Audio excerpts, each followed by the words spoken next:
नमस्कार साथियों, मैं आपका भाई दीपचंद राठौर ठाकरवास। आज एक बहुत पुरानी कहावत याद आती है, सैया भय कोतवाल तो डर काहे का। उस कहावत को चर्चित कर रहे हैं पतंजलि योगपीठ के मुखिया बाबा रामदेव, आयुर्वेदिक दवाइयों का मुखिया बाबा रामदेव, जिसकी मोदी से अच्छी दोस्ती हो, उसे किस चीज का डर, जिसके एक फोन पर सारे काम होते हो, जिसकी सरकार में दबदबा हो, जिसको सरकार के सारे मंत्री संतरी नतमस्तक हो, यहाँ तक कि खुद प्रधानमंत्री उनको नतमस्तक करते हो, तो उसे किस बात का डर। आज हजारों लाखों डॉक्टरों का माखौल मजाक बनाया गया। बाबा रामदेव ने गैर जिम्मेदार बयान दिया, जिसकी हम घोर निंदा करते हैं। आज लाखों डॉक्टर जो दिन रात अपनी जिंदगी दांव पर लगाकर कोरोना पेशेंट को बचा रहे हैं, उन डॉक्टरों का माखौल बनाया गया। जो मौत के मुंह में समा गए हैं डॉक्टर, उन डॉक्टरों का उन्होंने मजाक बनाया गया। आज इस बाबा रामदेव ने मेड इन इंडिया का भी मजाक बनाया और पूरे देश के सामने गलत डाटा और चिकित्सा पद्धति, वैज्ञानिक पद्धति का भी मजाक बाबा रामदेव ने बनाया। उन्होंने कहा है कि एलोपैथिक दवाइयों से 1000 डॉक्टर डबल डोज लेने से जिन उनकी मृत्यु हुई है। सरकार कुछ नहीं बोल रही है, सरकार की नीति समझ नहीं आती है। इस बाबा रामदेव को शास्त्रीय व्यक्ति का ज्ञान नहीं है, गैर जिम्मेदार बयान दिया गया है। उन्होंने सिर्फ और सिर्फ अपनी कोरोनी किट को मार्केट में उतारने के लिए एलोपैथिक दवाइयों का मजाक बनाया गया। आज कई वैज्ञानिक कोरोना वायरस की दवाइयों के बनाने में दिन रात एक कर रहे हैं, अनुशासन कर रहे हैं, परीक्षण कर रहे हैं और अपनी जिंदगी दांव पर लगा रहे हैं। उन डॉक्टरों का भी इस बाबा रामदेव ने मजाक बनाया। डॉक्टर की परिभाषा को इस बाबा राम ने लज्जित और तार करा, जैसे कि डॉक्टर को टर की परिभाषा देकर लोगों के बीच में डॉक्टरों का माहौल और माहौल मजाक बनाया गया। हम किसी दवाई का बारे में कोई गलत बयान नहीं दे रहे हैं। हम सभी हर दवाई का सम्मान करते हैं। आयुर्वेदिक दवाई का भी हम सम्मान करते हैं, यूनानी दवाई का भी हम सम्मान करते हैं, होम्योपैथिक दवाइयों का भी हम सम्मान करते हैं और एलोपैथिक दवाइयों का भी हम सम्मान करते हैं। पर आज 21वीं सदी में एलोपैथिक ही दवाई, जब ये बाबा रामदेव खुद बीमार हुए और उनके शिष्य बालकृष्ण जी बीमार हुए, तो इस बाबा रामदेव ने अपनी दवाई ना लेकर एलोपैथिक दवाइयों पर भरोसा जताया और अपना जीवन इन्होंने बचाया।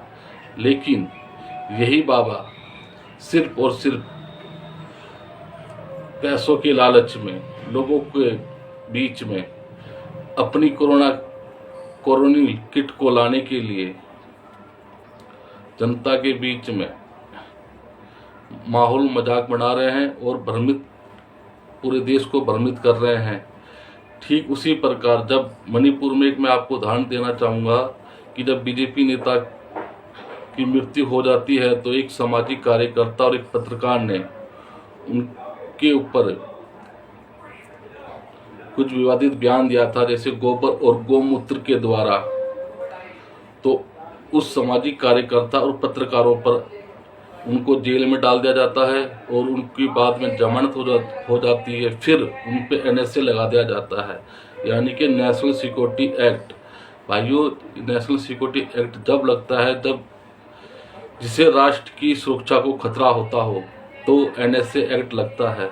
तो मैं मोदी जी और डॉक्टर हर्षवर्धन से पूछना चाहूँगा कि आज इस बाबा रामदेव ने जनता के बीच में गैर जिम्मेदाराना बयान दिया है, मेड इन इंडिया का भी मजाक बनाया है, चिकित्सा पद्धति का भी मजाक बनाया है, वैज्ञानिक पद्धति का भी मजाक बनाया है।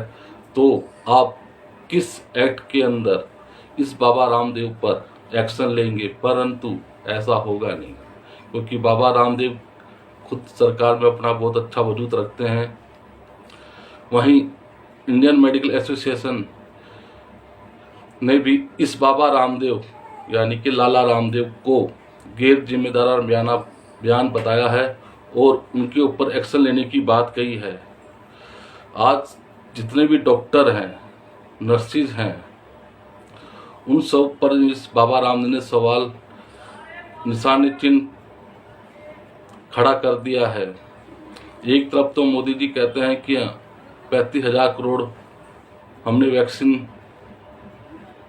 का उत्पादन हम कर रहे हैं, दूसरी ओर हम दूसरे देशों से दवाइयों की मांग कर रहे हैं, और यह बाबा रामदेव कोरोना दवाइयों के बीच में जब इस तरह की बात करता है और देश की सुरक्षा के साथ खिलवाड़ करता है, देश के डाटा के साथ खिलवाड़ करता है, तो सरकार मौन होती है। सरकार की नीति समझ नहीं आती, सरकार चाहती क्या है। लेकिन WHO ने भी मान्यता प्राप्त इसको नहीं दी है। लेकिन ठीक 1 साल पहले जून में भी बाबा रामदेव ने कोरोना दवाई बताया और उसका उत्तराखंड मंत्रालय ने उसका खंडन किया, उसका बयान का खंडन किया। आज आयुष्मान मंत्रालय ने भी इसको स्वीकृति नहीं दी है, फिर भी ये कोरोनिल बाजार में मार्केट में लाने की कोशिश कर रहे हैं। तो मैं आपसे पूछना चाहूँगा बाबा रामदेव, आपने किस लैब में इसकी टेस्टिंग की, कितने आदियों पे इसकी टेस्टिंग की, ये सही में कारगर है या नहीं है? आप किस विश्वास से कह सकते हैं कि ये देश की जनता के हित में होगी?